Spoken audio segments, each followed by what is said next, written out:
বলা হয়েছে একজন মানুষের প্রতি, একজন মানুষের দিকে হাসলে সেটাও এক ধরনের সাদকা। ওকে, আমরা কি সেগুলো করি? আমার মনে যে আপা চেঁচামেচি করি, তাদেরকে আমরা ইসলামের বাঘ, ইসলামের সিংহ এসব টাইটেল দেয়া হয়। তো আমরা নিজেদের মধ্যে কতটুকু ইসলাম পালন করি যে আমি রাষ্ট্রধর্ম ইসলাম চাই, এটাই আমার প্রশ্ন। আপা আপনাকে অনেক ধন্যবাদ। আমরা জনাব মামুনুল হকের কাছে প্রশ্ন রেখেছিলাম যে ইসলামের দৃষ্টিতে আসলে কোনটা বেশি গুরুত্বপূর্ণ, বাহ্যিক বাহ্যিকভাবে তার পোশাক আশাকের পাশাপাশি ঘুষ দুর্নীতি সুদকে আমরা আসলে বর্জন করছি কিনা, যেগুলিকে আমরা আসলে ফান্ডামেন্টাল ধরে আসছি, সেটা ক্ষেত্রে আপনার কি মতামত, এবং সোশ্যাল মিডিয়ায় যাদেরকে আমরা ইসলামী বক্তা বলে থাকি তাদের কিছু বক্তব্য এরকম তুলনা করা হচ্ছে যারা একসময় ক্ষুদ্র ঋণ নিয়ে সুদ নিয়ে ডক্টর মোহাম্মদ ইউনূসের সমালোচনা করেছিলেন, তারা আবার তার প্রশংসা করছেন। বক্তাদের একটি অংশ কি বাতাস বুঝে বক্তব্য দিচ্ছেন কিনা, এবং আপনারা যে ইসলামকে, যেটিকে আসলে পলিটিক্যাল ইসলাম বেশি করে বলা হচ্ছে যেটা, এবং যেই কারণে বাংলাদেশে ইসলামী দলগুলির মধ্যে অনেক বিভাজন দেখা যাচ্ছে, মানে কেউ হয়তো ইসলাম বিশ্বাস করছেন এবং জোর দিয়ে বলছেন যে জনাব মামুনুল হক যেগুলি বলছেন সেগুলি ইসলাম না, আরেকজন বলছেন যে ওইটা যারা বলছেন তারা কাফের। ওই পুরো ব্যাপারটা ধরে যদি একটু আলোচনা করেন যে আসলে কোনটা বেশি গুরুত্বপূর্ণ, কোনটাকে আমরা ফান্ডামেন্টাল ধরবো। জনাব মামুনুল হক, অনেক ধন্যবাদ আমাকে আমন্ত্রণ করার জন্য। আমাদের সাথে আরো আছেন বাংলাদেশ খেলাফত মজলিসের মহাসচিব জনাব মামুনুল হক। জনাব মামুনুল হকও শিক্ষকতার সঙ্গে রয়েছেন, শিক্ষকতা পেশায় রয়েছেন। আমরা কথা বলছিলাম প্রায় 3 দশক ধরে। জনাব মামুনুল হক, আপনাকে আমরা শুভেচ্ছা জানাই, কৃতজ্ঞতা জানাই, আপনি আমাদের সাথে যুক্ত হয়েছেন, আপনার সময় দিয়েছেন, সেই জন্য আপনি আমাদের কৃতজ্ঞতা জানবেন। জি, আমরা আপনাদেরকেও কৃতজ্ঞতা জ্ঞাপন করি এবং সকল দর্শকদেরকে। আমি একটু জনাব মামুনুল হকের কাছে প্রথমে যেতে চাই আপা, আপনার অনুমতি নিয়ে। কিন্তু অবশ্যই। আপনাকে কোট করেই আমরা একটি প্রশ্ন জনাব মামুনুল হককে করতে চাই যে অধ্যাপক তাসনিম সিরাজ মাহবুবের একটি সাম্প্রতিক বক্তব্য আমরা সোশ্যাল মিডিয়ায় দেখেছি, যেখানে তিনি ধর্ম নিরপেক্ষতা ফেরত আনতে চেয়েছেন এবং বলেছেন যে সংবিধান থেকে এটা তার চাওয়া। আপনি এই চাওয়ার সাথে একমত কিনা জনাব মামুনুল হক? না, আমি কোনোভাবেই একটি মুসলিম প্রধান দেশে এবং যারা আমরা ঐতিহ্যগতভাবেই একটি মুসলিম জাতিসত্তা গঠনের জন্য দীর্ঘ সংগ্রাম যাদের ঐতিহ্য, আমরা সেখানে কোনোভাবেই ধর্মনিরপেক্ষতার মতো একটি ইসলাম বিরোধী, সম্পূর্ণ ইসলামের সাথে সাংঘর্ষিক একটি মতবাদকে কোনোভাবেই রাষ্ট্রীয়ভাবে আমরা ইসলামিক দৃষ্টিকোণ থেকে মানতে প্রস্তুত নই। জনাব মামুনুল হক, এখানে আমাদের দুটি প্রশ্ন আপনার কাছে খুবই সরাসরি, যে আপনি তাহলে ইসলাম ভিত্তিক রাষ্ট্র এই পৃথিবীতে কোনগুলিকে মনে করেন, এবং আপনি যদি বাংলাদেশ ইসলাম ভিত্তিক রাষ্ট্র হয় তাহলে কোনটাকে আপনি মডেল ধরবেন বা মনে করবেন? ইসলামের মডেল তো একটাই, ইসলামী রাজনীতি এবং ইসলামী রাষ্ট্র ব্যবস্থার মডেল একটাই। এখানে ভিন্ন কোনো মডেলকে অনুসরণ করার বা সামনে দাঁড় করানোর কোনো সুযোগ নেই। ইসলামের যে মূল সূত্র এবং ইসলামের যে মূল বুনিয়াদ, কোরআন এবং সুন্নাহ, অর্থাৎ আল্লাহর কিতাব এবং আল্লাহর পক্ষ থেকে আল্লাহর কিতাবের ব্যাখ্যা প্রদান করার যে অথরিটি, যিনি পার্সন হযরত মুহাম্মদ সাল্লাল্লাহু আলাইহি সাল্লাম নবী, তার মাধ্যমে যেই আদর্শ আমরা পেয়েছি সে দুটো হলো আমাদের বুনিয়াদ। এবং তার এই দুটোর মাধ্যমে, কোরআন এবং নবীর সুন্নাহর মাধ্যমে প্রাপ্ত ইসলামী যে রাজনৈতিক ব্যবস্থা, সেই ব্যবস্থার নাম হলো খেলাফা ব্যবস্থা। এবং এই খেলাফা ব্যবস্থাই ইসলাম মুসলমানদেরকে দিয়েছে।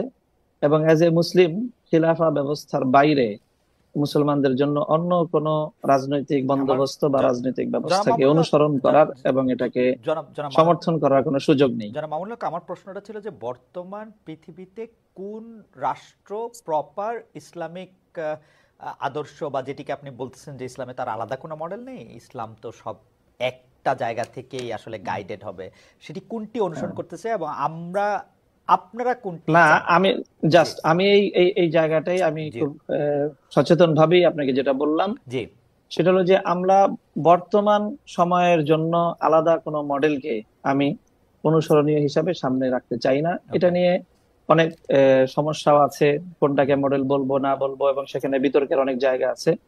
আমরা খেলাফা ব্যবস্থা, যেটা 1924 সাল পর্যন্ত পৃথিবীতে বিদ্যমান ছিল খেলাফার নামে, এবং তার যে অনেকগুলো পর্যায় ছিল, খেলাফতে রাশেদা, খেলাফতে বনু উমাইয়া, খেলাফতে বনু আব্বাসিয়া এবং সর্বশেষ খেলাফতে উসমানিয়া, এইটাই ছিল ইসলামের পক্ষ থেকে প্রদত্ত রাজনৈতিক ব্যবস্থা। এবং সেই ব্যবস্থাটাই পৃথিবীতে কার্যকর ছিল বিগত প্রায় 100 বছর ধরে। মুসলিম উম্মার মতো সারা পৃথিবী ইসলাম প্রদত্ত সেই রাজনৈতিক ব্যবস্থা থেকে বঞ্চিত। সেই ব্যবস্থা আবার ফিরিয়ে আনার জন্য অনেকেই সংগ্রাম করছে, কেউ কেউ আংশিক সফল হয়েছে। এখনো পর্যন্ত বিগত 100 বছরের মধ্যে পূর্ণাঙ্গ খেলাফা ব্যবস্থা প্রতিষ্ঠার কোন নজির পৃথিবীতে বিদ্যমান নেই। আপনি 1924 সাল পর্যন্ত এটি বজায় ছিল বলে বলছেন, মানে আরেকটু কি বলবেন ভৌগোলিকভাবে কোন জায়গাতে স্পেসিফিক ভাবে আপনি যেরকম খেলাফার কথা বলছিলেন সেটা ছিল, এটা যদি আরেকটু হ্যাঁ, সেটা খেলাফা উসমানিয়া, যেটাকে আমরা অটোমান সাম্রাজ্য বলে থাকি ইংলিশে, যেটাকে আমরা ইসলামী পরিভাষায় উসমানী খেলাফত বলে থাকি। অন্যরা এটাকে উসমানী সাম্রাজ্য বলে, আমরা এটাকে সাম্রাজ্য বলি না। রাইট। উসমানী খেলাফা, যার প্রধান সর্বশেষ রাজধানী ছিল তুরস্কে, এবং তুর্কি খেলাফত বলা হয় সেটাকে। এবং সেই তুর্কি খেলাফার অধীনেই পৃথিবীর বিরাট একটা অঞ্চল, মুসলিম বিশ্ব, সেটা পরিচালিত হতো। আপনি এই ওসমানিয়া খিলাফাকে কি আপনি মনে করেন যে তারা কোরআন সুন্নাহর আদর্শ ভিত্তিক ভাবেই এই খিলাফা ব্যবস্থা করেছিল?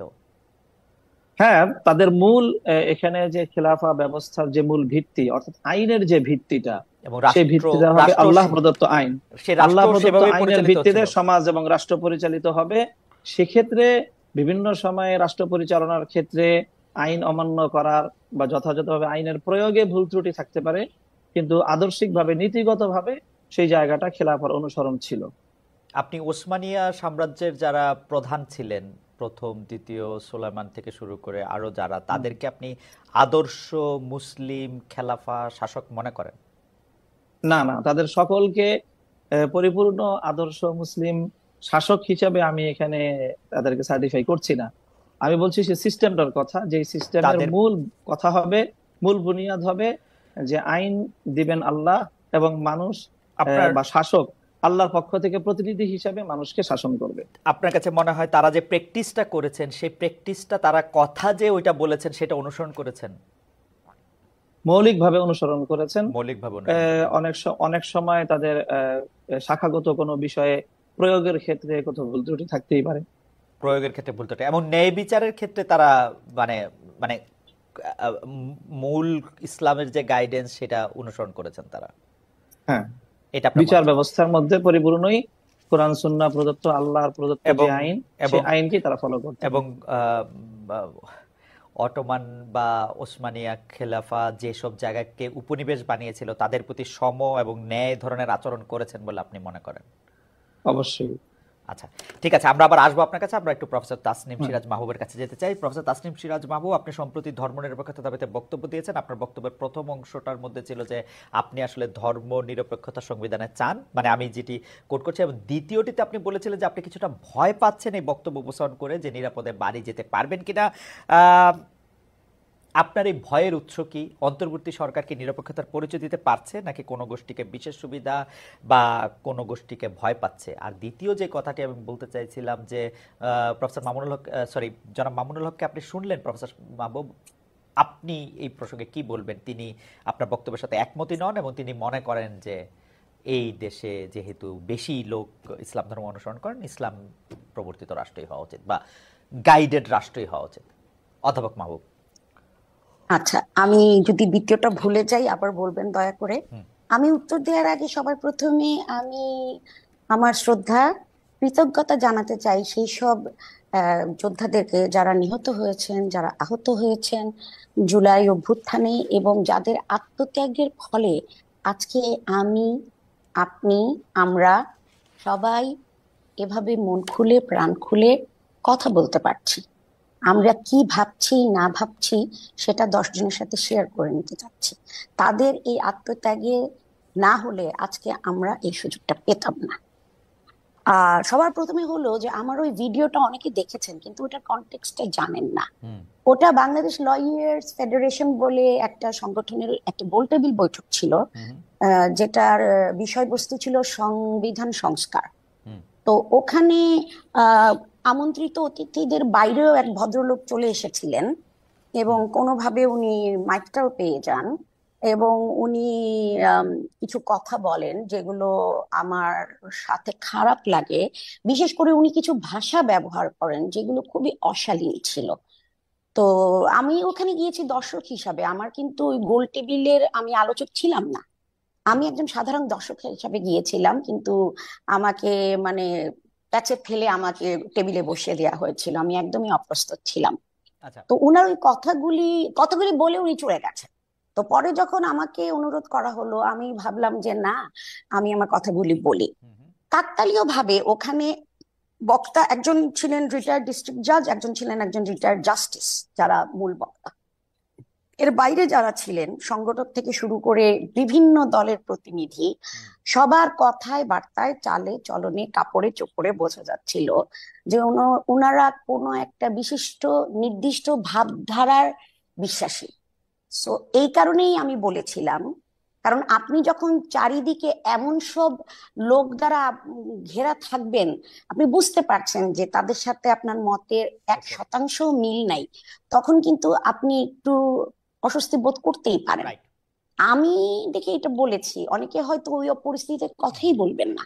আপা তো তাহলে এই আপনার কারণে আপা আমি আপ- আয়োজকদের কাছ থেকে ইনডেমনিটি চেয়ে নিয়েছিলাম, এবং ওটা পাওয়ার পরেই আমি কথা বলেছি। আপা সো কন্টেক্টটা কেউ তো কনটেক্সটটা জানে না, সেই জন্য কনটেক্সটটা না জানায় কেউ কিছু বুঝতে পারছে না যে ঘটনাটা কি। না আপা, কনটেক্সটটা বলার জন্য আর আপনার দ্বিতীয় প্রশ্নটা জি আরেকবার একটু বলবেন জি প্লিজ। আপা, সেটাই বলতে চাচ্ছিলাম যে কনটেক্সটটা বলার জন্য অনেক ধন্যবাদ। দ্বিতীয় প্রশ্ন হচ্ছে যে অধ্যাপক তাসনিম সিরাজ মাহবুব, আপনার সঙ্গে আসলে যারা মামুনুল হক একমত হন নাই যে ধর্মনিরপেক্ষতা একটা রাষ্ট্র দরকার, বরং বা রাষ্ট্রের মধ্যে ধর্মনিরপেক্ষতা বিষয়টা থাকা দরকার, তিনি মনে করছেন সেটা ইসলামের সাথে সাংঘর্ষিক।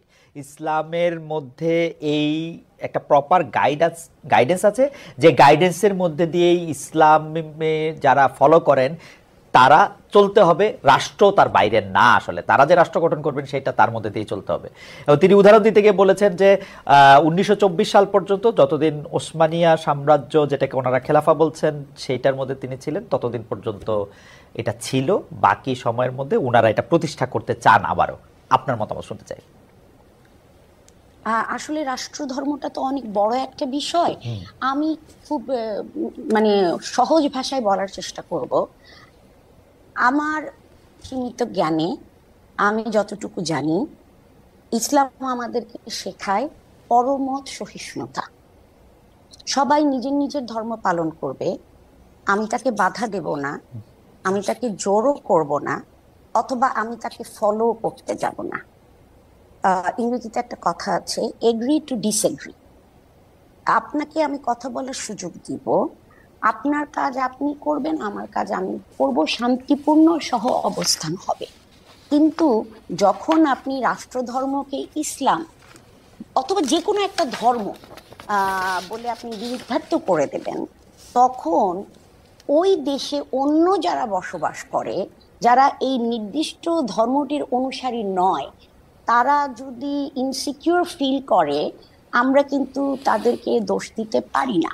হুম এবং আমি বড় হয়েছি একটা জেলায় যেখানে যেটা হিন্দু মুসলিম সম্প্রীতির জন্য বিখ্যাত, সেটা হলো সিলেট। হুম আমরা ছোটবেলা হিন্দুদের সাথে মিশেছি, তারা তাদের মতো করেছে, আমরা আমাদের মতো করেছি, কোনোদিন কোনো দাঙ্গা হাঙ্গামা এগুলি হয়নি। সময়ের সাথে সাথে পরিস্থিতি বদলে গেছে। আমি 71-এ অনেক ছোট ছিলাম, 75টা আমার মনে আছে। 70-এর শুরুর দিকে আমি কিন্তু এইটা নিয়ে এমন কোনো মানে আমি যখন স্কুলে পড়ি 9-10 এরকম, 70-এর শেষের দিকে এটা কোনো ইস্যু ছিল না। হুম তারপরে যখন সংবিধানে বিসমিল্লাহির রহমানির রহিম যোগ করা হয়, তখন একটু ভুরুটা অনেকে তুলেছেন, কিন্তু তাতে কোনো সমস্যা হয়নি। কিন্তু যখন রাষ্ট্রধর্মকে অফিসিয়ালি মানে ইসলামকে অফিসিয়ালি রাষ্ট্রধর্ম করা হয়েছে, তখন থেকেই যারা অমুসলিম তাদের মধ্যে একটা ভয় কাজ করে। এবং আগে শুনতাম অনেকেই বলতো যে আরে এ তো ইন্ডিয়াতে এক পা দিয়ে হুম রেখেছে, সুযোগ পেলেই চলে যাবে, হুম এখানে বসে লেখাপড়া করছে, চাকরি বাকরি করছে, টাকা পয়সা জমিয়ে চলে যাবে। এই সংখ্যাটা আগে খুব একটা বেশি ছিল না। আমার ডোমেস্টিক হেল্পদের মধ্যে আমার ড্রাইভার হিন্দু, আমার মালি হিন্দু। এবং আমি দেখি বিশেষ করে আমার মালি 8-10 বছরের বাচ্চা, সে তার ছেলেকে ইন্ডিয়াতে পাঠিয়ে দিয়েছে। তারা এখানে খুব ইনসিকিউর ফিল করে। আপা এবং আপনাকে একটু আপনার অনুমতি একটু থামাই, আমরা একটু মানে জনাব মামুনুল হকের বক্তব্য আমরা একটু শুনতে চাইবো যে ইনসিকিউরিটিটা নিয়ে, এবং সেই ইনসিকিউরিটিটা তো একটা বাস্তব ইনসিকিউরিটি। আমরা একটা রাষ্ট্র গঠন করেছি, এই ক্ষেত্রে কি আমাদের আসলে একটা গ্রুপ যারা এই ব্যাপারটা বিশ্বাস করছে না বা ইসলাম ধর্মের মধ্যে তারা নাই, তারা ইনসিকিউর ফিল করছে না, এবং এই ফিলিংটা তাদেরকে দেয়া দরকার কিনা? আপা যে ইনসিকিউরিটিটার কথা বলছেন, জনাব মামুনুল হক। হ্যাঁ, এই যে অনিরাপত্তার কথা বা ইনসিকিউরিটির যে প্রশ্ন আসছে, এটা আসলে মূলত ইসলাম এবং ইসলামের যে রাজনৈতিক ব্যবস্থা বা ইসলামী যে রাষ্ট্র ব্যবস্থা, এই ব্যবস্থা সম্পর্কে মানে অনেকের না জানা থাকা বা একটা ভুল ধারণা থেকেই আমার মনে হয় এই ধরনের মনোভাব তৈরি হয় বা একটা আশঙ্কা তৈরি হয়। আপনি যদি ইসলামের যে প্রায় 1000 বছর বা তার চেয়েও বেশি সময় এই পৃথিবীতে ব্যাপকভাবেই সারা পৃথিবীকেই মৌলিকভাবে শাসন করেছে ইসলাম। এরপরে গত 500 বছর ধরে হয়তো পশ্চিমা বিশ্বের যে উত্থান, সেই সময়টা থেকে ইসলাম সারা পৃথিবী থেকে একেবারে যে শাসনের যে জায়গা, সেখান থেকে তারা 2 নম্বরে চলে গিয়েছে ইসলাম ধর্ম বা মুসলমানরা। যদি ইসলামের রাসূল সাল্লাল্লাহু আলাইহি সাল্লামের যুগ থেকে নিয়ে 1000 বছরের পৃথিবী দেখেন, তো তখন প্রায় অর্ধেকটা পৃথিবী সরাসরি খিলাফার অধীনেই ছিল, এবং এই অর্ধেক পৃথিবীতে অন্য সকল ধর্মাবলম্বীরাই কিন্তু তারা সেখানে বসবাস করেছে, যার যার ধর্ম পালন করেছে। এবং আমি স্পেসিফিক যে কথাটা বলবো, যে সেই সময়টাতে 1000 বছর যে ইসলামের সোনালী যুগ যেই সময়টা ছিল, সেই সময়টায় পৃথিবীতে যে বড় আরো 2টি ধর্ম রয়েছে, যেগুলোকে পূর্ববর্তী কোন আসমানি ধর্মের অনুসারী বলে আমরা বিশ্বাস করি, এবং আসলেও তাই, একটা ইহুদি ধর্ম, খ্রিস্টান ধর্ম। সেখানে আপনি যদি প্রায় 1000 বছরের ইহুদিদের ইতিহাস পড়েন, তাহলে সেই 1000 বছরই প্রায় ইহুদিরা খ্রিস্টানদের দ্বারা নিগৃহীত হয়েছে, বিভিন্ন জায়গায় নির্যাতনের শিকার হয়েছে। আর 1000 বছরই ইহুদিরা মুসলমানদের আশ্রয় প্রশ্রয় বিভিন্ন জায়গায় তারা নিরাপত্তা পেয়েছে। কাজেই ইসলামের যে 1000 বছরের যে ইতিহাস, ঐতিহ্য, সেখানে অবশ্যই অন্য ধর্মাবলম্বীদের নিরাপত্তাহীন ভাবার কোনো সুযোগ নেই। কিন্তু জনাব মামুনুল হক, আমি একটু বলছি যে আমাদের এই সাবকন্টিনেন্টালে এখানেও প্রায় 800 বছরের ইসলামী এবং মুসলিম শাসন ছিল। সেই সময়টাই 800 বছর ধরেই কিন্তু এখানে হিন্দুরা সংখ্যাগরিষ্ঠ ছিল, মুসলিমরা সংখ্যার দিক থেকে কম ছিল, কিন্তু তারা শাসক ছিল। 800 বছরও কিন্তু এই সংখ্যাগরিষ্ঠ হিন্দুরা কখনোই অনুভব করেনি যে তাদের মধ্যে সিকিউরিটির খুব অভাব রয়েছে। জনাব মামুনুল হক, আমরা আবার আসবো আপনার কাছে। আমি শুধু প্রশ্নটা করে রাখি, আপনি যে সময়টার কথা আছে ইসলামিক শাসন এবং সেইটা 1000 বছরের শাসন, বা এই বর্তমানে পশ্চিমা উত্থানের সময়টাকে খ্রিস্টানদের শাসন, আপনি সে যেটা বলছেন সেটা এভাবে বলা যায় কিনা? যারা এই 1000 বছরের পৃথিবী শাসন করেছেন তাদেরকে আসলে ইসলামিক ভাবাদর্শে বা ইসলামিক মতে তারা পৃথিবী শাসন করেছেন কিনা? আমাদের উপমহাদেশে যারা মুসলমান, আপনি যাদেরকে মুসলমান শাসন বলছেন, সেটা মোগল হোক, পাঠান হোক, তারা আসলে সুদূর পরবর্তী ভাবেও আসলে ইসলামী শাসন ব্যবস্থা করেছেন কিনা, সেটি নিয়ে আমরা আসলে আপনার সাথে একটু প্রশ্ন করবো, নাকি আপনি আসলে শুধুমাত্র তাদেরকে ব্র্যান্ডেড করছেন যেহেতু তাদের নাম দেখে নাম পড়ে মুসলমান মনে হয়? আমি সেটা মূল জায়গাটা যেটা বলবো, সেখানে শাসন ব্যবস্থার ক্ষেত্রে, আইনের ক্ষেত্রে মূল ভিত্তিটা ছিল কোরআন সুন্নাহ। ব্যক্তিগতভাবে অনেকেই অনেক অন্যায়, আমার মনে হয় যে জনাব মামুনুল হক, ভিত্তিটা ইসলাম থাকার কারণে এখানে অন্য ধর্মাবলম্বীরা কোনোভাবেই বিচার ব্যবস্থায় কোনোভাবে বৈষম্যের শিকার হওয়ার কোনো সুযোগ ছিল। জনাব মামুনুল হক, আমি একটু একান্তভাবে অনুরোধ করবো যে আপনি আইনের ব্যবস্থাটা কোরআন সুন্নাহ ছিল কিনা সেটিকে আবার একটু চেক করে বলবেন কিনা, অটোমানদের ক্ষেত্রে, মোগলদের ক্ষেত্রে, পাঠানদের ক্ষেত্রে। আমি একটু অধ্যাপক তাসনিম সিরাজ মাহবুবের কাছে একটু ফিরি। অধ্যাপক তাসনিম সিরাজ মাহবুব, আপনি বলছিলেন যে আসলে একটা নিরাপত্তা নেতা ভুগে, জনাব মামুনুল হক উদাহরণ দিলেন যে এটি আসলে ভুগে নাই। আপনার বক্তব্য আমরা একটু শুনতে চাই। আমি বলবো? জি আপা। আচ্ছা, দেখেন, আপনি জানেন যে কোনো ক্ষেত্রেই জ্ঞান কিন্তু 2 ধরনের হয়, একটা হচ্ছে থিওরিটিক্যাল আর একটা হচ্ছে অ্যাপ্লাইড। তো আমি কিন্তু অ্যাপ্লাইড অংশটা নিয়ে কথা বলছি। আমরা সবাই জানি যে ইসলাম ধর্মের বয়স 1400 বছরের উপরে। ইসলাম তো ভালো কথা বলে। আমি একজন মুসলিম এবং আমি জানি যে ইসলাম সব ভালো কথাই বলে, এবং আমরা খুব ছোট ছোট কাজ করে আমরা আল্লাহকে সন্তুষ্ট করতে পারি। কিন্তু যা বলা হয় বা 1400 বছর আগে হযরত মুহাম্মদ সাল্লাল্লাহু আলাইহি ওয়াসাল্লাম আমাদেরকে যে শিক্ষা দিয়ে গেছেন, সেই যুগের মুসলিম আর এই যুগের মুসলিম কি একই চারিত্রিক বৈশিষ্ট্য অধিকারী, আমি বর্তমানের কথা বলতে চাই, আমি অতীতের কথা বলতে চাই না। কেন বলতে চাই না? যে ইসলামী শাসন হলে তারা নিরাপত্তা বোধ করবে বা তারা করতো না। আমি করতে যাব না, আমি বর্তমানের কথা বলবো। এই 2024 সালে একটা দেশে যার বয়স 53 বছর, সেই তার শুরুর দিকে অমুসলিমরা কি পরিস্থিতিতে ছিলেন, যেটা আমি বললাম যে ধর্মীয় সম্প্রীতি, আমি নিজে সেটা দেখে বড় হয়েছি। এখন ওনারা কেমন আছেন? এবং এখানে আমি একটু শেয়ার করতে চাই, আপনি যে ভিডিওটার কথা বললেন, এটার পরে আমাকে কৃতজ্ঞতা জানিয়ে যত মেসেজ করা হয়েছে, আমাকে যত কিছু করা হয়েছে, তার মধ্যে আমি দুটো ঘটনা বলবো। একটা হলো আমার এক সহকর্মী, একটি কলেজের অধ্যাপক, উনি নন মুসলিম, উনি আমার বাসায় এসে আমাকে পায়ে ধরে সালাম করে গেছেন ওনার কৃতজ্ঞতাটা প্রকাশ করার জন্য। আর কিছু লোক, যেমন আমার মালির ভাবি, সে আমাকে ফোন করেছে, তারা অমুসলিম, তারা বলছে যে ম্যাডাম আপনি যেভাবে কথা বললেন, সবাই তো এরকম ভাবে না।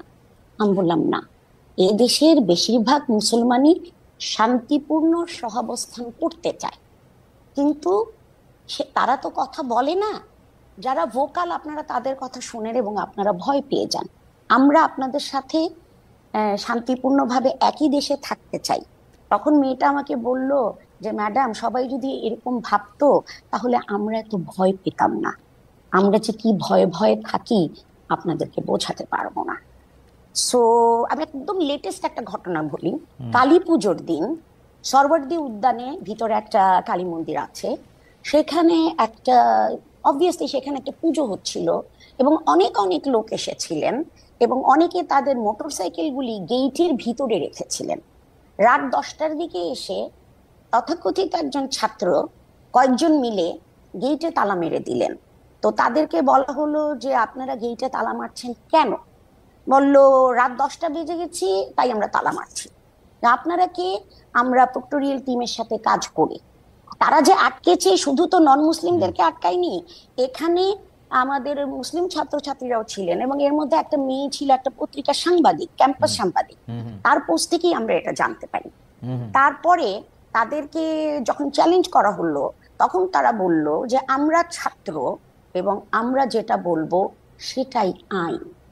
আমি বিশ্বাস করি যে এটা কালী পুজো দেখে গেটটা তালা মেরেছে। কারণ আপনি চিন্তা করে দেখেন ঈদে মিলাদুন্নবীর সময় কি হয়েছে। যে কোনো ধর্মভীরু মুসলমানের মতো আমারও খুব প্রিয় ব্যক্তিত্ব হচ্ছেন হযরত মুহাম্মদ সাল্লাল্লাহু আলাইহি সাল্লাম। আমি মনে করি উনি একজন আদর্শ মানুষ ছিলেন। তো ওনার জন্মদিনটা আমরা পালন করব ক্যাম্পাসের ভিতর গরু জবাই করে? এটা কি ঠিক জায়গা? ক্যাম্পাসের ভিতরে আপনি গরু জবাই করবেন? আর একদিকে আপনি আপনাদের অনুষ্ঠান হলে, আপনাদের বলতে আমি মিন করছি এই ছাত্রদের, তারা তাদের গরু কেটেও, গরু কাটুক খাসি কাটুক সেটা ইস্যু না, তারা এখানে আনন্দ ফুর্তি করছে। আর যখন অমুসলিমরা তাদের একটা অত্যন্ত গুরুত্বপূর্ণ পুজো তো অনেকই আছে, সেই পুজো করতে এসেছে, তারা মোটরসাইকেলগুলি এখানে রেখেছে, আপনারা গেট বন্ধ করে দিলেন। তার মানে কি? যে অমুসলিম তার সাথে আপনি গায়ের জোর দেখিয়ে এটা করছেন। আপনি তো কোনো মুসলিমের সাথে এটা করতে যাবেন না। মুসলমান হয়েও আমি গিয়ে যদি বলতাম যে ক্যাম্পাসের মধ্যে এটা করো না, তাহলে আমার অবস্থা খারাপ হয়ে যেত।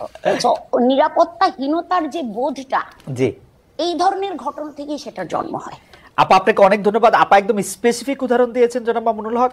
আমরা গত 3 মাসে কিন্তু আরো কিছু ঘটনা খবর পেয়েছি যেখানে রাস্তায় চলাচলরত নারীরা আক্রান্ত হয়েছেন, পোশাক নিয়ে নারীদের কটূক্তি করা হয়েছে বা হচ্ছে। এসব ঘটনায় আপনাদের ক্ষেত্রে আপনাদের সমর্থন কি আছে? অনেক ক্ষেত্রে তৌহিদি জনতার কথা বলা হয়েছে। আমি একটু শেষ করি, আমরা একটু শেষ করি। তো অনেক ক্ষেত্রে তৌহিদি জনতার কথা বলা হচ্ছে। এই তৌহিদি জনতা আসলে কারা? তাদের আপনি চেনেন কিনা, জানেন কিনা জনাব মামুনুল হক? আমি তৌহিদি জনতার পরিচয়ে যাচ্ছি না। আমি প্রথম আপনাদের এবং আমাদের আজকে সম্মানিত অতিথি যে কথাগুলো বললেন, সেই কথাগুলো সমাজের খুবই একেবারে বিচ্ছিন্ন কিছু ঘটনা। আর এর বিপরীত দিকে আমরা এই দেশে এই মানে প্রকৃত অর্থে যারা প্র্যাকটিসিং মুসলিম, আমরা আমাদের বেশভূষায় এবং লেবাস পোশাকে আমরা যে কতটা এখানে নানাভাবে বৈষম্যের শিকার, হেনস্থার শিকার, তার খুব কম দৃষ্টান্তই আপনারা মিডিয়াতেও আনেন, আর আপনাদের এই সাধারণ যেই যারা মহলে চলাফেরা করেন আপনাদের খুব কম আমার মনে হয় এটা জানাশোনা আছে। এই যে কালী পূজার যে দৃষ্টান্ত উনি আনলেন, আমি যদি এর বিপরীতে দৃষ্টান্ত আনি যে বাংলাদেশের বুয়েটের মতো একটা শিক্ষা প্রতিষ্ঠানে সেখানে সব ধরনের গান বাদ্য ইত্যাদির অনুষ্ঠানগুলো দেদারসে হচ্ছে, কখনোই সেখানে এটা নিয়ে কখনো কোনো সময় পারমিশনের ক্ষেত্রে কোনো বিধিনিষেধ হচ্ছে না, অথচ তারা একটা কোরআনের তাফসিরের আলোচনা করতে গিয়ে অনুমতি চেয়েছিলেন। রাসূল সাল্লাল্লাহু আলাইহি ওয়াসাল্লামের জীবনী আলোচনার মতো খুব একটা সাধারণ মানের ধর্মীয় অনুষ্ঠান আয়োজন করা পারমিশন চেয়েও বুয়েটের কর্তৃপক্ষের কাছ থেকে সেই অনুমোদনটা পাননি। এটা সকল মিডিয়াতে এসেছে। ঢাকা বিশ্ববিদ্যালয়ের কথা যদি বলি, এই ঢাকা বিশ্ববিদ্যালয়ে আপনার কত বছর, কত যুগ পর্যন্ত ইসলামের নামে কোনো ছাত্র সংগঠনকে আপনারা একটা প্রোগ্রাম করতে দেয় নাই, অথচ সেখানে অন্য সব ধরনের ছাত্র সংগঠনগুলো তারা কার্যক্রম পরিচালনা করছে। কমিউনিজমের মতাদর্শের যারা তারা করতে পারবে, অন্যান্য তারা করতে পারবে, শুধু ইসলামী ছাত্র সংগঠনের নাম নেওয়া হলেই ঢাকা বিশ্ববিদ্যালয় তাদেরকে অচ্ছুত হিসেবে সাব্যস্ত করে রাখা হয়েছিল। এই বিষয়ে তো কোনোদিন ওনারা কথা বলেন না। জনাব মামুনুল হক, একটু জানতে চাইছি যে ইসলামের নাম নিয়ে কোনো প্রোগ্রাম ঢাকা বিশ্ববিদ্যালয় হয় না, কিন্তু অন্য কোনো ধর্মীয় আলোচনার বা কোনো এরকম কোনো প্রোগ্রাম কি হয়েছে? মানে আসলে তো ইসলামের নিয়ে অনেক ধরনের প্রোগ্রাম ঢাকা বিশ্ববিদ্যালয়ে হয়েছে, সেটা আমিও জানি, ইসলামের নিয়ে অনেক কিছু হয়েছে। ব্যাপকভাবে দেখেন, প্রায় প্রতিটি হলেই খুব সুন্দরভাবে ব্যাপকভাবে সেখানে হিন্দু ধর্মাবলম্বী সংখ্যা কত সেটারও কোনো হিসাব করা হয় না, তাদেরকে নির্বিঘ্নে হলের মধ্যে জাঁকজমকপূর্ণভাবে তারা পূজার আয়োজন করছে। আমি জনাব মামুনুল হক ঢাকা বিশ্ববিদ্যালয়ের ব্যাপারটা একটু বলি। আমি একটু ঢাকা বিশ্ববিদ্যালয়ে তখন সেখানে অনুমোদন পাওয়া যায়। আমি ঢাকা বিশ্ববিদ্যালয়ের কথাটা একটু বলি। ঢাকা বিশ্ববিদ্যালয়ে আরবি, ইসলামের ইতিহাস ও সংস্কৃতি, ইসলামিক স্টাডিজ যেটা ইসলামী শিক্ষা সহ, ফার্সি সহ এবং আরো বেশ কিছু জায়গায় নিয়মিত এই ডিপার্টমেন্টগুলিতে নিয়মিত কোরআনের তাফসির, কোরআনের গল্প, কোরআনের থেকে বিভিন্ন উদাহরণ, হাদিসের বিভিন্ন রকম কথা, এগুলি নিয়ে নিয়মিত সেমিনারের আয়োজন করা হয়। নিয়মিত কিন্তু এগুলি করা হয় একাডেমিক কার্যক্রমের অংশ হিসেবে, এবং সেইটা শুধু একাডেমিক কার্যক্রমের অংশ হিসাবে না, মানে সেইটা যে সিনেট হল এর মধ্যেও অনেক সময় সেটা হয়ে আসছে, হবে, মানে সেটাতে কোনো, কিন্তু আপনি বলছেন যে এটা হয় না। আমরা ঢাকা বিশ্ববিদ্যালয়ের আমি ঢাকা বিশ্ববিদ্যালয়ের একজন অধ্যাপককে জানতে চাই, ঢাকা বিশ্ববিদ্যালয়ের অধ্যাপকরা একজন বলতে চাই। ঠিক একই ভাবে যে কালী পূজার যে ঘটনা ম্যাডাম বললেন, সেটাও অবশ্যই ঘটনা সম্পর্কে তো আমরা বিস্তারিত জানি না, হয়তো কোনো ছাত্র বিচ্ছিন্ন হবে সেই ধরনের কিছু করে থাকতে পারে, সেটাকে হিন্দু ধর্মাবলম্বীদের বিরুদ্ধে একটা অভিযান বা একটা ভূমিকা হিসাবে চিহ্নিত করার কোনো মানে আমাদের কাছে তো প্রমাণ। আচ্ছা, আমরা একটু ম্যাডামের কাছে প্রকৃত অর্থে যারা দাড়ি টুপিওয়ালা মুসলমান হিসাবে ইসলাম ধর্মকে তারা সকল ক্ষেত্রে প্র্যাকটিস করতে চায়, বিশেষ করে রাজনৈতিক ক্ষেত্রে যারা আমরা ইসলামকে প্র্যাকটিস করতে চাই, আমরাই হলাম প্রকৃত অর্থে বাংলাদেশে আসলে সংখ্যালঘু, এবং আমরাই সবচেয়ে বেশি বৈষম্য এবং নানা ধরনের অত্যাচার এবং নিপীড়নের শিকার। এবং আমাদের এই নিপীড়নের বিরুদ্ধে কখনোই সমাজের এই যে সাধারণ শিক্ষা ব্যবস্থার যারা শিক্ষক মহোদয় আছেন বা অন্যান্য আপনাদেরও একটা সোচ্চার কখনো আমরা পাই। আচ্ছা, আমরা এটা অধ্যাপক মাহবুবকে জানতে চাইবো। আমি একটু আপনার কাছ থেকে এটা জানতে চাই যে ধরেন বাংলাদেশে আপনি যে ধরনের রাষ্ট্র ব্যবস্থা কায়েম করতে চাচ্ছেন, ধরেন যে খিলাফা, সেই খিলাফা আসলো, তাহলে কি আপনারা এই যে ধরেন কালী পূজার কথা বলা হইলো সেগুলি বন্ধ করে দিবেন? যে না, রমনায় বা বন্ধ হবে কেন, সেগুলি করতে দিবেন? প্রত্যেক ধর্মাবলম্বীর যার যার ধর্মীয় রীতি অনুযায়ী তার সে ধর্মীয় স্বাধীনতা ভোগ করবে, তার জানমালের নিরাপত্তার যে বিষয়গুলো আছে, ইসলামী রাষ্ট্র ব্যবস্থা, ইসলামী রাজনৈতিক যে বন্দোবস্ত, সেখানে অন্য ধর্মাবলম্বীদের ধর্ম পালনের শুধু স্বাধীনতা নয় বরং নিরাপত্তা নিশ্চিত করা হয়েছে, এবং সেই নিরাপত্তা অবশ্যই বাস্তবায়ন করা হবে। তাদেরকে কি জিজিয়া কর দিতে হবে? এখন আমি প্রথমেই কথা বলি যে আমরা মুসলিম কি অমুসলিম। যদি আমি মুসলিম হয়ে থাকি তাহলে আমাকে অবশ্যই কোরআনের প্রত্যেকটা আইনকে বিশ্বাস করতে হবে, মানতে হবে। আমরা আপনাদের কাছে পাল্টা প্রশ্ন করি খালেদ মহিউদ্দিন সাহেবকে এবং আজকে আমরা অতিথিকে, যে আমরা এজ এ মুসলিম আমরা কোরআনের প্রত্যেকটা বিধানকে শ্রদ্ধা করি কিনা এবং প্রত্যেকটা বিধান আল্লাহর পক্ষ থেকে প্রদত্ত সেই হিসাবে আমি বিশ্বাস এবং মানি কিনা, সেটা বলেন আপনি। আচ্ছা, আমি প্রশ্ন উত্তর দিচ্ছি, আপা নিশ্চয়ই আমার থেকে দিবেন, আপা উত্তর দিবেন। আমি শুধু প্রশ্নটা করি যে আমরা কি কোরআনের বিধানটার প্রতি শ্রদ্ধা করি কেবলমাত্র আমি মুসলমান সেইটা বড় হওয়ার জন্য, নাকি আপা আরেকটা কথা বিভিন্ন জায়গায় বলে থাকেন, আমার হারাম হালাল জ্ঞান, আমার ঘুষ সুদ জ্ঞান, আমার অন্যায় অত্যাচার জ্ঞান, আমার বিভিন্নভাবে বিভিন্ন মানুষের যেটাকে আমানত্রে খেয়ানত করার জ্ঞান, সেইটাও আমরা মানি। আমি তো দেখি বাংলাদেশে বাংলাদেশ 90% মুসলমানের দেশ, আমি দেখি 90% মুসলমানের মধ্যে 90% ধর্মীয় সেই বিশ্বাসটাকে আপনি প্র্যাকটিস করার বিষয়। যদি আপনি ধর্মীয় যে বিশ্বাস সেটাকে যদি আপনি অ্যাকসেপ্ট করেন, দেন তখন আপনি মুমিন না, আমি এবং যদি আপনি সেটাকে প্র্যাকটিস করেন, তারপর আপনি সে ভালো আমল হলো, আপনি উন্নত মুসলিম হলেন। কিন্তু আমাদের প্রশ্নের আমি বলি একটু শুনেন, জিজিয়া কর দিবে কিনা, জিজিয়া করটাকে স্বাভাবিকভাবে যেটা ভাবে উপস্থাপন করা হয় যে এটাকে খুব একটা জুলুম এবং অন্যায় এবং ইসলামের একটা বৈষম্যপূর্ণ বিধান হিসেবে আপনার আখ্যায়িত করার আপনার প্রশ্নের টোনের মধ্যে কথাটা রয়েছে। জিজিয়া কর এটা হলো মুসলমানদের কাছ থেকে জাকাত নেওয়া হয়, সেই জাকাত হলো তাদের অর্থনৈতিক রাষ্ট্রীয় যেই আপনার এই সোর্স, সেই সোর্সের এখান থেকে একটা ইনকাম। ঠিক তেমনি ভাবে অমুসলিমরা জাকাত দিবে না, তারা জাকাতের পরিবর্তে তারা জিজিয়া এবং কর দিবে, এবং এই জিজিয়া করের বিনিময়ে তারা তাদেরকে রাষ্ট্র সব ধরনের নিরাপত্তা এবং তাদের যে সার্ভিস গুলো দিবে, এটাকে আমরা সার্ভিস চার্জ বলতে পারি আসলে মূলত জিজিয়া কর। অধ্যাপক মামুনুল হক, সরি অধ্যাপক তাসনিম সিরাজ মাহবুবের কাছে আমি একটু আসবো। আমি শুধু জানতে চাইছিলাম যে জাকাত যেমন একটা নির্দিষ্ট পরিমাণ ধন সম্পত্তি থাকলে সেই নির্দিষ্ট পরিমাণ ধন সম্পত্তির উপর ভিত্তি করে জাকাত দেওয়াটা যে জিজিয়া করো কি তাই?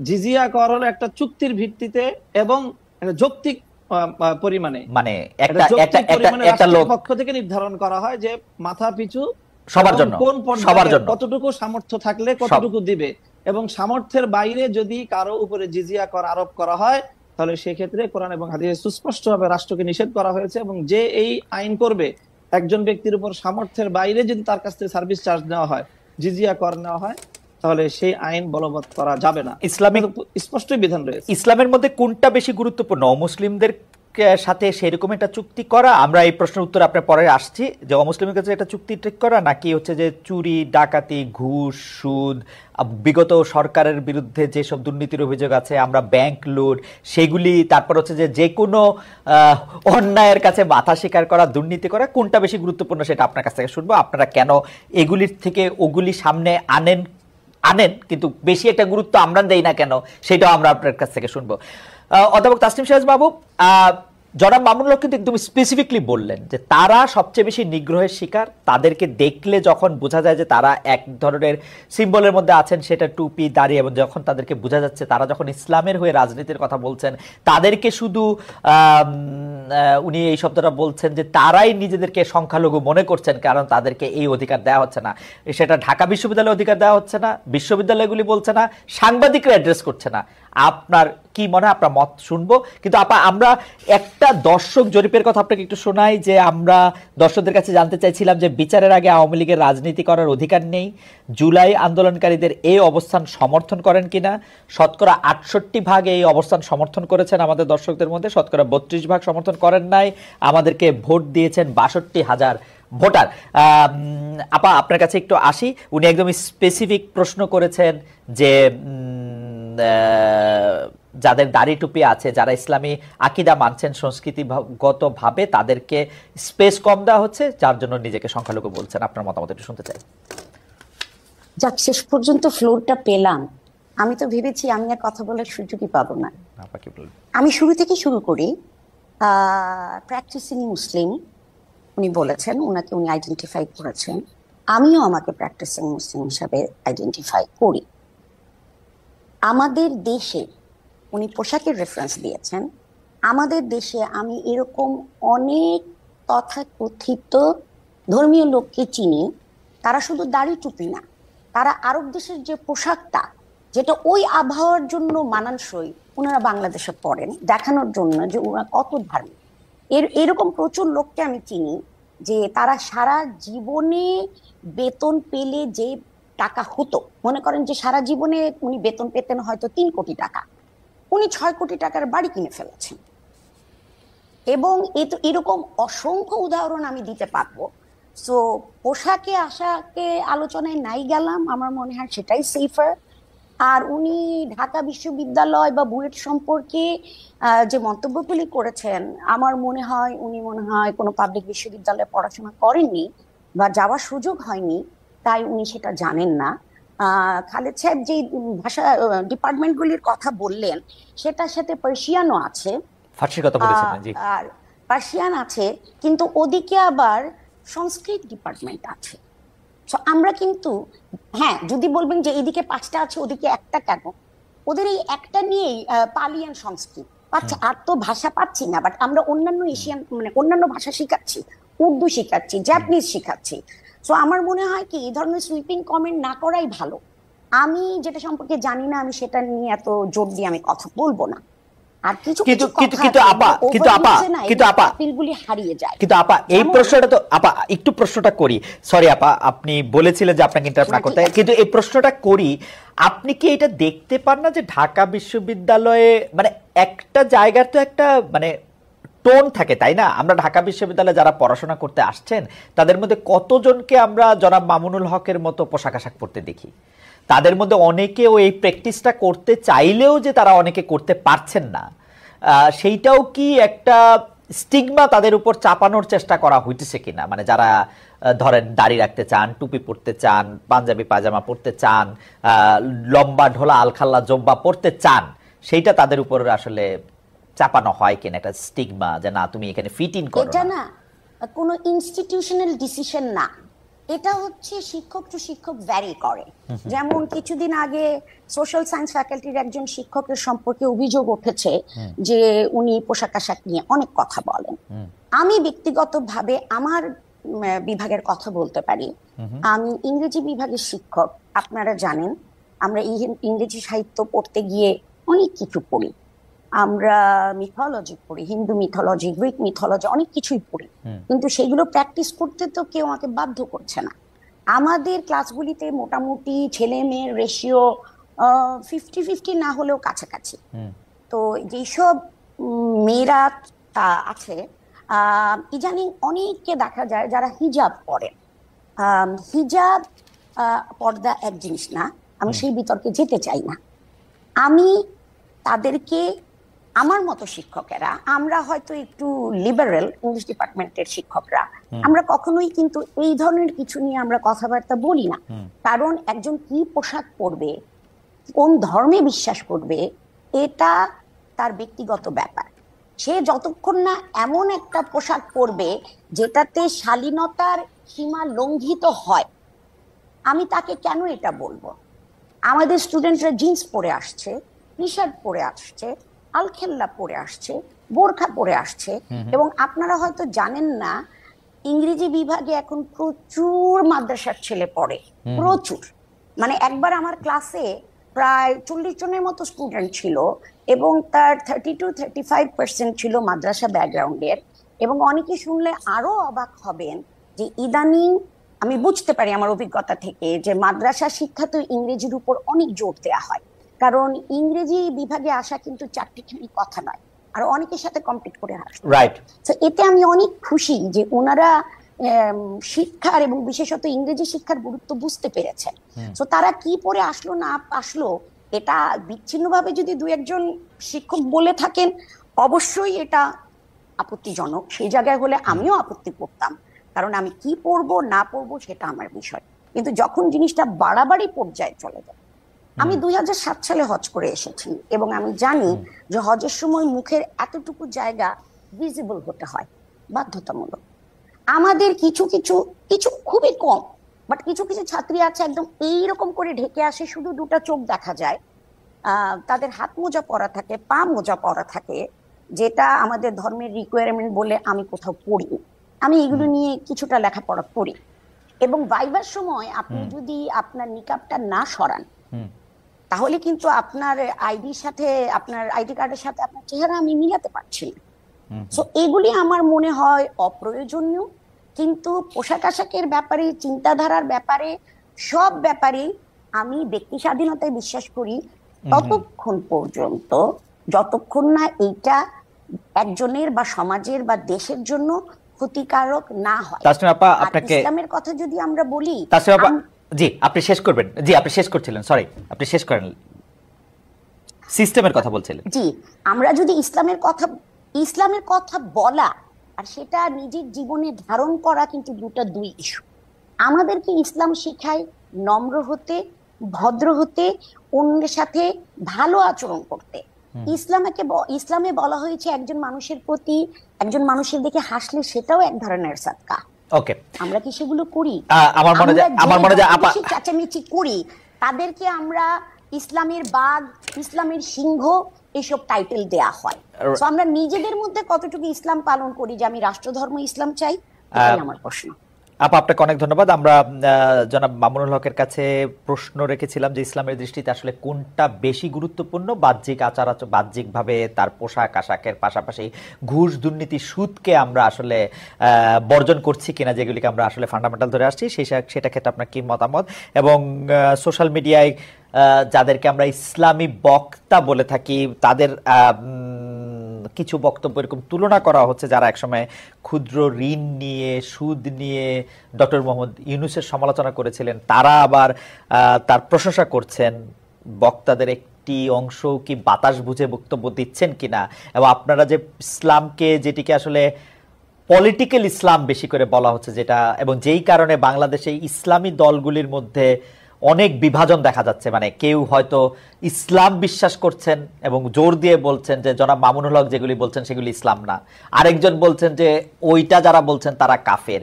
ওই পুরো ব্যাপারটা ধরে যদি একটু আলোচনা করেন যে আসলে কোনটা বেশি গুরুত্বপূর্ণ, কোনটাকে আমরা ফান্ডামেন্টাল ধরবো, জনাব মামুনুল হক। আসলে অনেকগুলো মানে এখন বিষয় আমার সামনে আলোচনার জন্য, সময় কতটুকু পাবো আমি জানি না। মিসেস মাহবুব সাহেব তো উনি বললেন যে ওনাকে মনে হয় সময় কম দেয়া হচ্ছে।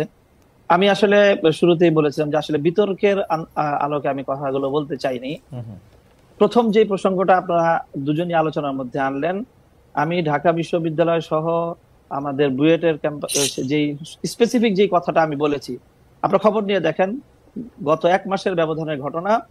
ঢাকা বিশ্ববিদ্যালয়ে একটা সিরাতুন নবী অনুষ্ঠান করার সুযোগ দেওয়া হয়েছে, এবং এই অনুষ্ঠানটাকে ঢাকা বিশ্ববিদ্যালয়ের ইতিহাসে দীর্ঘদিন পরে এই ধরনের একটা অনুষ্ঠানের একটা মানে ব্যতিক্রমী আয়োজন হিসাবে গোটা ঢাকা বিশ্ববিদ্যালয় এটাকে খুব তারা উৎসাহিত করেছে।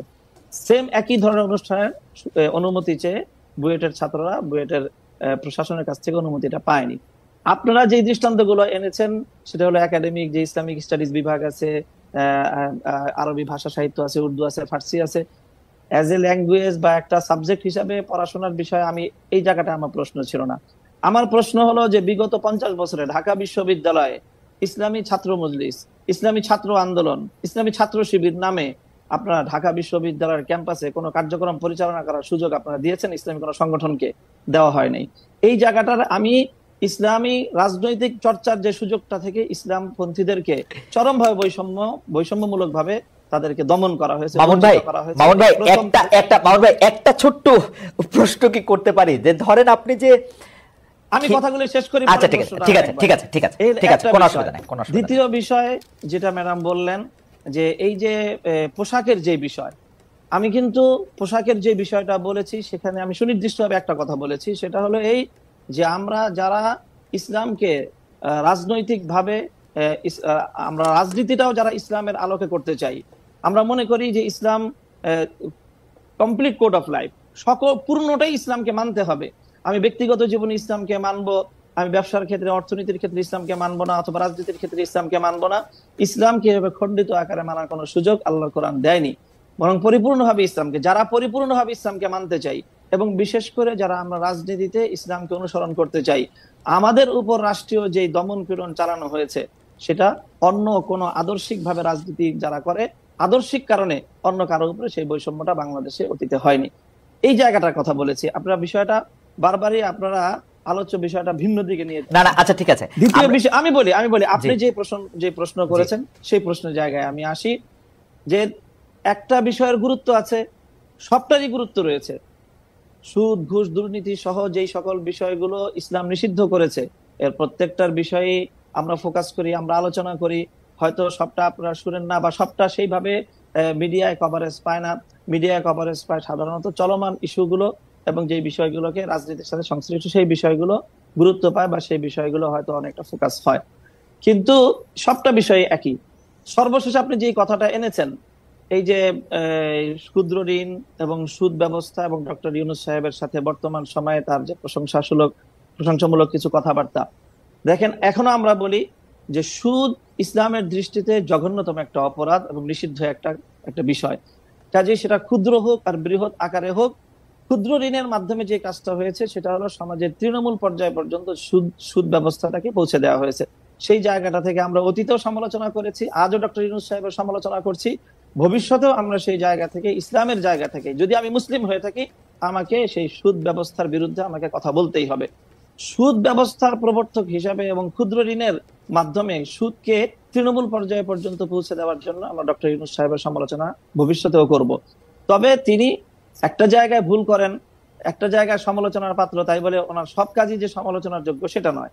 তিনি দেশের অন্যান্য ক্ষেত্রে একটা দেশকে সামনের দিকে অগ্রসর করার ক্ষেত্রে এবং দেশের বর্তমান সংকট মামুন ভাই, আপনার বক্তব্য পরিষ্কার, নেতৃত্ব দিতে পারছেন। আমি একটু প্রশ্নটা করি, মামুন ভাই আমি একটু প্রশ্নটা করি যে আপনি ইসলাম নিয়ে যারা রাজনীতি করছেন তাদের পরিপূর্ণ রাজনীতি, কিন্তু আপনি ধরে নেন যে আমরা সাধারণ বাংলাদেশের মানুষ আমরা ফলো করতে চাই আপনাদের আলেমদের, কিন্তু আমরা তো স্পষ্ট দেখতে পাচ্ছি যে আপনারা ঈদে মিলাদুন্নবী করবেন কি করবেন না সেটা নিয়ে দুই পক্ষ, তিন পক্ষ, বহু পক্ষ, 100 পক্ষ দাঁড়িয়ে গেছে। আমি শেষ করি, এটি নামাজ কিভাবে পড়া হবে কি পড়া হবে না সেটি আপনারা আসল ইসলাম নাকি চরমনাই আসল ইসলাম, আসল ইসলাম কি আসলে আটরশি, আসল ইসলাম কি আসলে মাওলানা রাজ্জাক সাহেব, এইটা নিয়ে তর্ক ছাড়া তো আমি মানে আর কোনো কিছু দেখি না। আরেকটা প্রশ্ন আমাদেরকে আপনার জন্য করেছেন, উনিও একজন আলেম, উনি বলেছেন যে খ্রিস্টান শাসন বলতে কি বোঝাচ্ছেন, তারা কি বাইবেল অনুসারে শাসন করছেন, এখন আমেরিকা ইউরোপ যে শাসনে চলছে সেটা খ্রিস্টান ধর্মের শাসন কিনা, সৌদি আরবে যা চলছে তা ইসলামী শাসন কিনা, সৌদি আরবে ছাত্র সংগঠন করার অনুমতি রয়েছে কিনা। আমি আপনার কাছ থেকে একটু মানে খুবই ক্ষমা চেয়ে নিয়ে 2 মিনিটে একটু শেষ করতে বলছি, আমার একটু টাইম কনস্ট্রেইন আছে। জি জি, প্রথম প্রশ্নটা আবার বলেন তো একটু। প্রথম প্রশ্নটা হচ্ছে যে আপনি পরিপূর্ণ ইসলাম বলছেন কিন্তু সাংঘর্ষিক, এই যে আপনি ঈদে মিলাদুন্নবী সহ যে সকল মতবিরোধপূর্ণ যে বিষয়গুলি আপনি প্রশ্ন তুললেন, দেখেন আমাদের মতবিরোধপূর্ণ বিষয় খুবই গৌণ। মৌলিক কোন বিষয়ে আমাদের মধ্যে ইসলামিক যারা বিভিন্ন স্কুল অফ থট যারা আমরা ফলো করে থাকি আমাদের মধ্যে কোনো দ্বিমত নেই। 5 ওয়াক্ত নামাজ এই বিষয়ে কেউ দ্বিমত করেছে, রমজান মাসে 30টা রোজা রাখতে হবে এই বিষয়ে কেউ দ্বিমত করেছে, প্রত্যেকটা মুসলমানের উপর সামর্থ্য থাকলে একবার হজ করা ফরজ কেউ দ্বিমত করেছে, প্রত্যেকটা যারা নাকি সামর্থ্যবান তাদেরকে যাকাত দিতে হবে এই বিষয়ে দ্বিমত করেছে, এবং ফজরের নামাজ 2 রাকাত, জোহরের নামাজ 4 রাকাত, আসরের নামাজ 4 রাকাত, মাগরিবের নামাজ 3 রাকাত, এশার নামাজ 4 রাকাত, এই বিষয়ে আজ পর্যন্ত কাউকে আপনি দ্বিমত পেয়েছেন? খুবই শাখাগত কিছু বিষয়ে দ্বিমত রয়েছে মুসলমানদের মধ্যে এবং সেই বিষয়গুলো আলোচনার মধ্যে আসে এবং সেটা প্রত্যেকটা মতাদর্শের মধ্যে যখনই আপনি আলোচনা, জ্ঞানগত আলোচনা হবে তখন সেই দ্বিমতগুলি আসবে সেখানে। সেই বিষয়গুলি তো এটার সাথে আপনি এখানে আলোচনার মধ্যে এই প্রসঙ্গগুলি আনার কোনো প্রয়োজন নেই। দ্বিতীয় যে প্রশ্ন আপনি করেছেন সেটা হলো যে খ্রিস্টান শাসন বলতে আমি বুঝিয়েছি এখনকার যে শাসন পশ্চিমা বিশ্বের শাসনকে বলছি 500 বছর ধরে। এর আগ পর্যন্ত আমি যেটা বলেছি যে যে পশ্চিমা বিশ্বের এই সেকুলার রাষ্ট্র ব্যবস্থা বা রাজনৈতিক এই যে গির্জা বিপরীত যে রাষ্ট্র ব্যবস্থা পশ্চিমা বিশ্ব অনুসরণ করছে, এর আগ পর্যন্ত তাদের যে শাসন ব্যবস্থা ছিল সেটা খ্রিস্ট শাসন ব্যবস্থা ছিল। আমি সেখানে বলেছি যে সেই খ্রিস্ট ব্যবস্থায় ব্যাপকভাবে খ্রিস্ট রাষ্ট্রগুলো কর্তৃক ইহুদিরা নিগৃহীত হয়েছে এবং সেই সময়টা ইহুদিরা মুসলমানদের প্রোটেকশনে তারা থেকেছে। ওই জায়গাটা আমি বলেছি।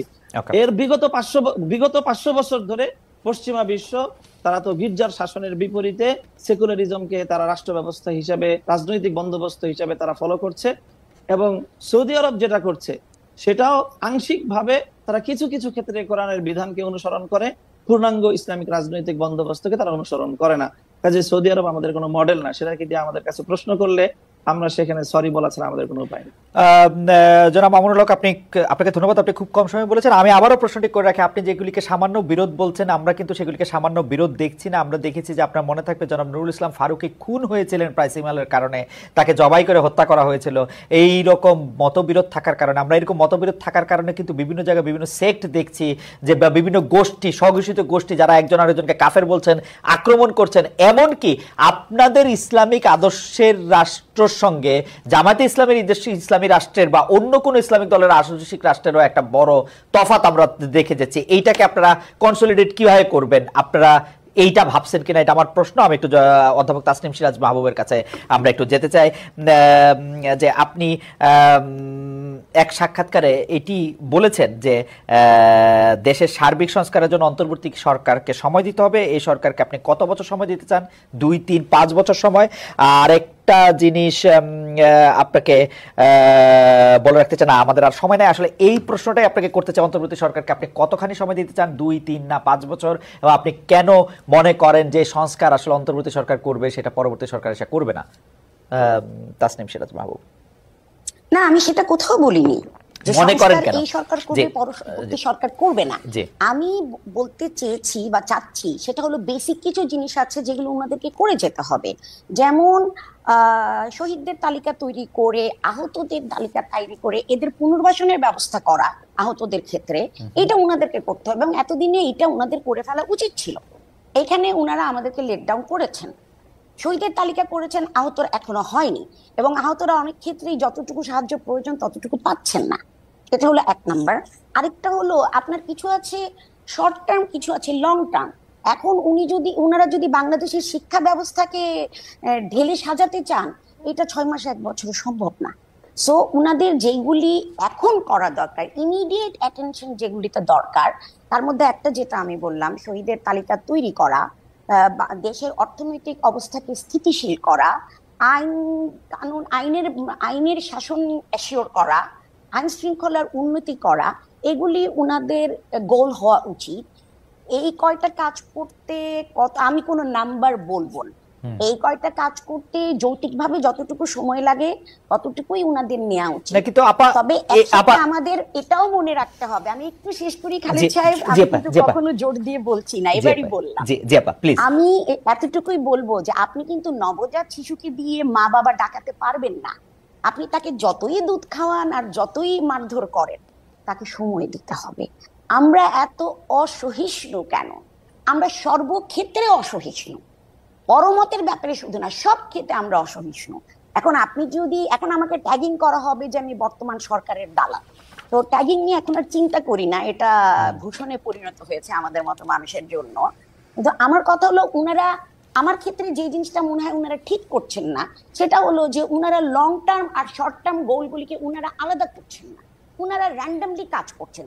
যার ফলে হচ্ছে কি, যেই জিনিসটার প্রতি তাদের ইমিডিয়েট অ্যাটেনশন দরকার, উনারা এটা না রেখে অমুকের পোশাক কি হবে, অমুক পোশাকের কালার কি হবে, অমুকের নকশা কি হবে, উনারা ওগুলোতে মনোযোগ দিচ্ছেন, যেগুলো কিনা উনাদের না করলেও চলে। উনারা পুনর্বাসন করবেন, উনারা ইলেকশন কমিশনকে ঢেলে সাজাবেন, উনারা ভোটার তালিকা হালনাগাদ করবেন, উনারা প্রতি সম্মান মানে শ্রদ্ধাশীল যাতে হয় মানুষ, সেই ব্যবস্থা করবেন, এবং উনারা দ্রব্যমূল্য নিয়ন্ত্রণ করবেন।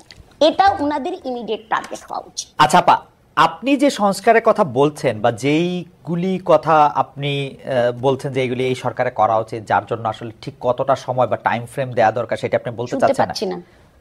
আপা এখন কি শুনতে পাচ্ছেন?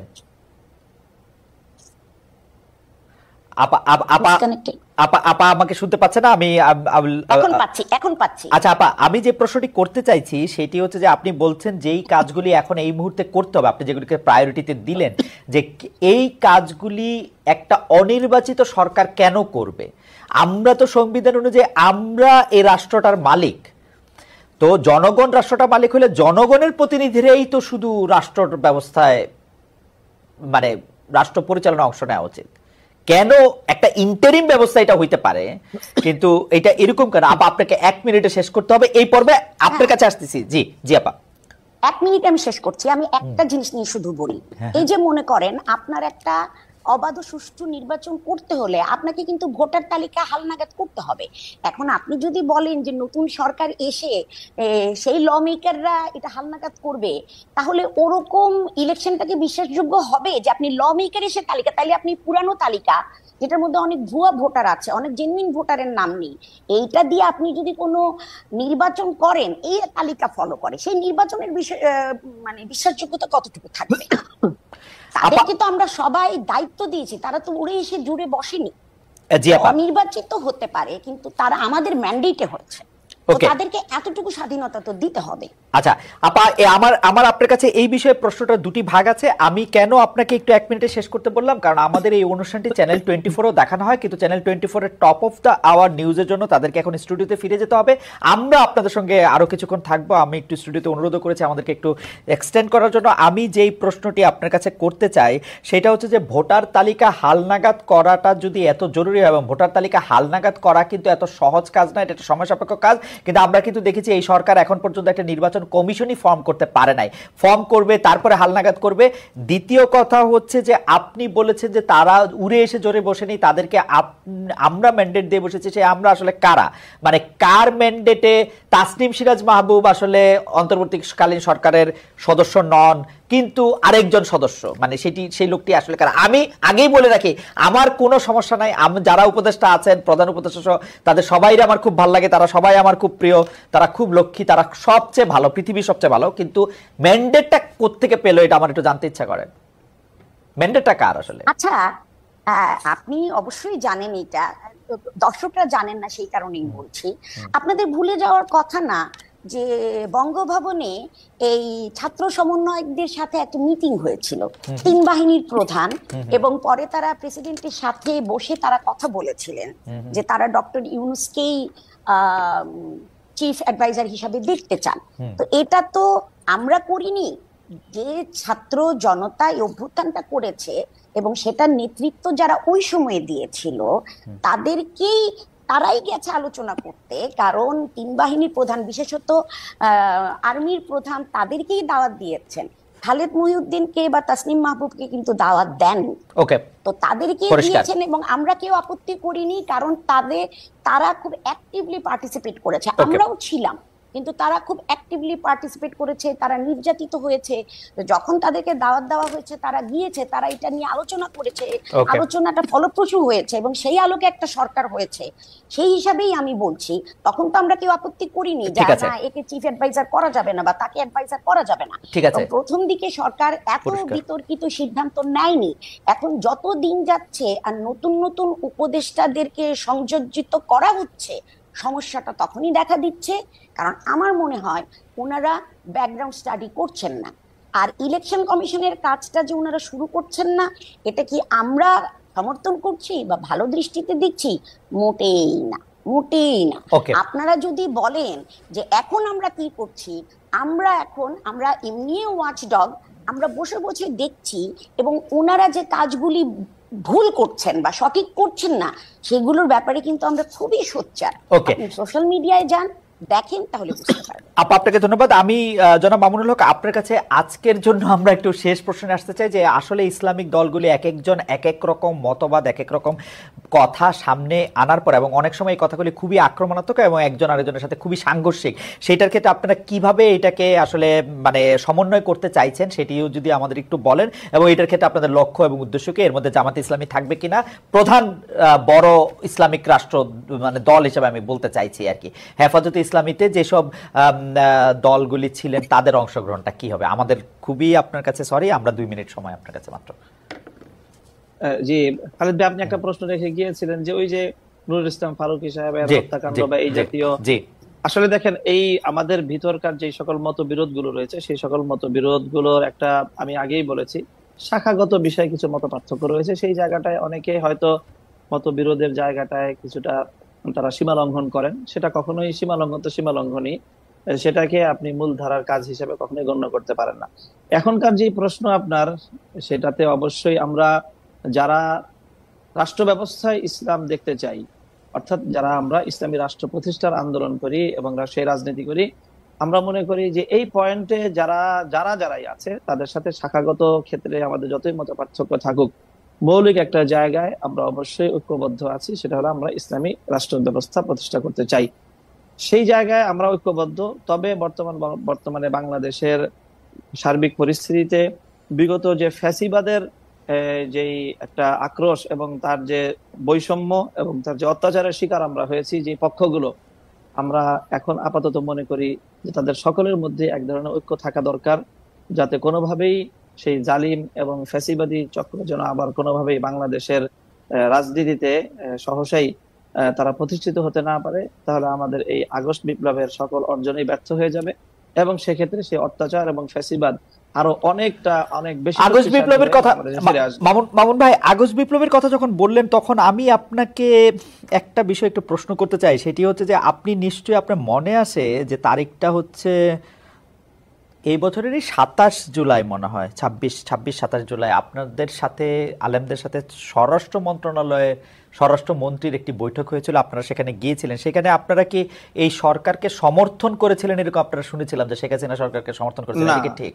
সেখানে কোনোভাবেই সমর্থনের কোনো প্রসঙ্গ আসে না। আপনারা দেখবেন যে সেখানে আমার কোনো বক্তব্য নাই, এবং সেখানে একরকম সেটাও এক ধরনের অত্যাচার ছিল, আমাদেরকে জোর করে আসলে তুলে নিয়ে যাওয়া হয়েছে। মানে আপনি স্বেচ্ছায় যান নাই? এরকম ব্যবস্থাটাই ছিল। আপনি স্বেচ্ছায় যান নাই? ছাত্র নেতৃবৃন্দকে যেভাবে তুলে নিয়ে যাওয়া হয়েছে, আমি কোনোভাবে স্বেচ্ছায় যাইনি সেখানে। আচ্ছা, আপনি স্বেচ্ছায় যান না, ওকে, ঠিক আছে। আমার মনে হয় যে জনাব মামুনুল হক তার বক্তব্য দিয়েছেন, আমরা একদম শেষ মিনিটে এসেছি।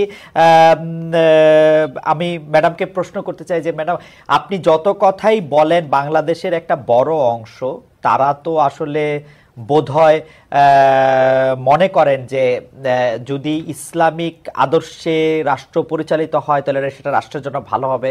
তাদের মধ্যে অনেকেই নিশ্চয়ই মনে করে যে রাষ্ট্রধর্ম ইসলাম থাকলেই সেটা ভালো হবে, কারণ এর বাইরের তো আমরা কথা খুব শুনি নাই। আপনি কি মনে করেন যে আপনার এই বলাটা ভবিষ্যতে একটা শুধু বিরোধিতা হিসাবেই বা একটা বামপন্থা হিসেবেই থেকে যাবে, নাকি আসলে এটা চেঞ্জ হবে? আপনি 1 মিনিটে যদি একটু বলেন যে আপনি আসলে কি ভাবেন বা কি মনে করেন। জি, শুনেন, আমরা তো অনেকেই অনেক কিছু চাই, চাইলেই সেটা পাওয়া যায়? পেতে হলে আমাকে সেই দিকে কাজ করতে হবে।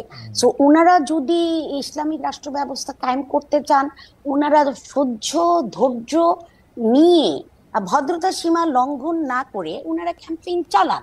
যদি সংখ্যাধিক্যে ওনাদের এটা সাপোর্ট করবে, আমার কোনো আপত্তি নাই। কিন্তু কথা হচ্ছে, আমি যেটা আগেও বলেছি, আমি ইসলামী রাষ্ট্র ব্যবস্থা চাইবো, আগে তো মুসলিম হিসাবে আমাকে প্রপার হতে হবে।